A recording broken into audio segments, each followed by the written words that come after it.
अकबर और उनके नवरत्न बीरबल के किस्से काफी मशहूर हैं। आइए सुनते हैं उनका एक नया किस्सा। जंगल का भगवान। बादशाह अकबर और बीरबल में हंसी मजाक चलता रहता था। एक दिन बादशाह अकबर ने बीरबल को परेशान करने के लिए एक योजना बनाई। वो एक बढ़ई के पास गए जिसने बादशाह के कहने पर एक जाल बनाया था। वह ऐसा जाल बनाया गया था कि कोई उसे उसकी बाहरी रूप से पहचान नहीं सकता था। तब बादशाह ने उस जाल में एक कश्मीरी सेब रखा। जब दरबार में बीरबल के आने का समय हो गया तो बादशाह अकबर चुपके से जाल के पास छिप गए और उत्सुकता से बीरबल का इंतजार करने लगे। कुछ देर बाद बीरबल दरबार में आए। उनकी नजर कश्मीरी सेब पर पड़ी। वो सेब के पास गए और उसे अपने हाथों से उठा लिया। जैसे ही बीरबल ने सेब उठाया, उनका हाथ जाल में फंस गया। यह देखकर बादशाह तुरंत सामने आए और बोले, वाह बीरबल, ये तुम हो। हमारे कुछ छोटे बड़े सामान महल से गायब हो रहे थे, इसीलिए चोर को पकड़ने के लिए हमने ये जाल बिछाया था। लेकिन तुम इस जाल में कैसे फंस गए? कोई बात नहीं, हमें तुम पर पूरा भरोसा है, पर याद रहे आगे ऐसी गलती मत करना। ये कहते हुए अकबर मुस्कुराए और बीरबल को जाल से निकाला गया। बीरबल इस घटना से बहुत परेशान थे। उन्होंने बादशाह से कहा, महाराज, मैंने ये सुंदर सेब देखा और पास जाकर इसे छुआ। मेरा इरादा इसे चोरी करने का नहीं था, मैं तो सिर्फ इसे पास से देखना चाहता था। इस बात पर बादशाह ने कहा, कोई बात नहीं, हमें सफाई मत दो और इस बात को भूल जाओ।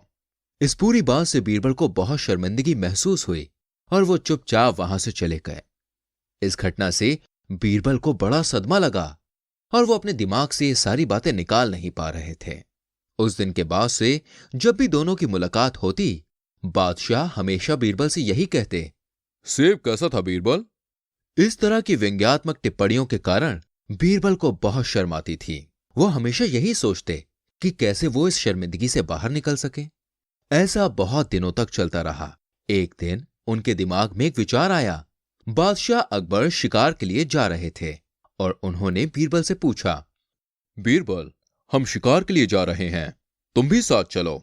बीरबल ने अपनी योजना अनुसार बादशाह के साथ जाने से मना कर दिया। बादशाह अकबर अकेले ही शिकार पर चले गए। शिकारी की खोज में उन्हें काफी समय लग गया, पर एक भी शिकार उन्हें नहीं मिला।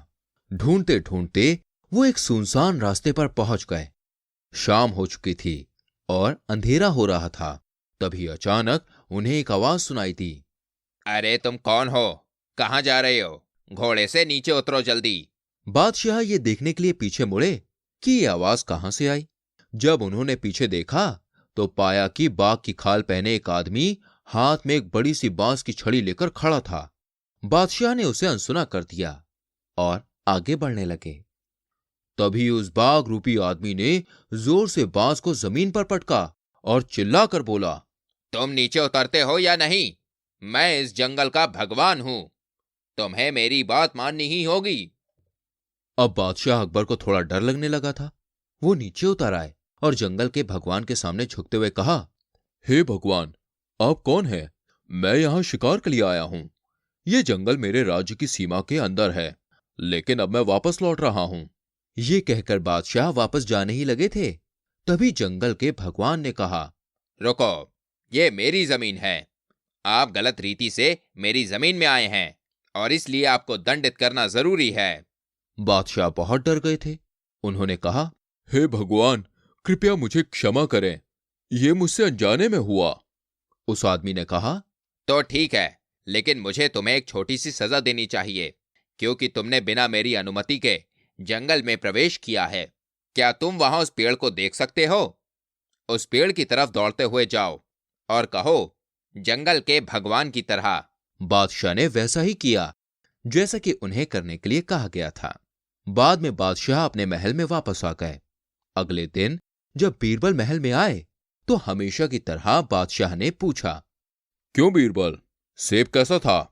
बीरबल ने जवाब दिया, जंगल के भगवान की तरह। बादशाह ये सुनकर चौंक गए। उन्हें आश्चर्य हुआ कि बीरबल को पिछले दिन की घटना के बारे में कैसे पता चला। उन्होंने कहा, बीरबल, तुम जंगल के भगवान के बारे में कैसे जानते हो? बीरबल ने जवाब दिया, महाराज, कल रात मैंने एक सपना देखा था, उस वजह से मुझे यह सब पता चला। वास्तव में वो जंगल का भगवान और कोई नहीं बल्कि बीरबल ही था। उस दिन के बाद से बादशाह ने बीरबल को चिढ़ाना और उनका मजाक उड़ाना बंद कर दिया।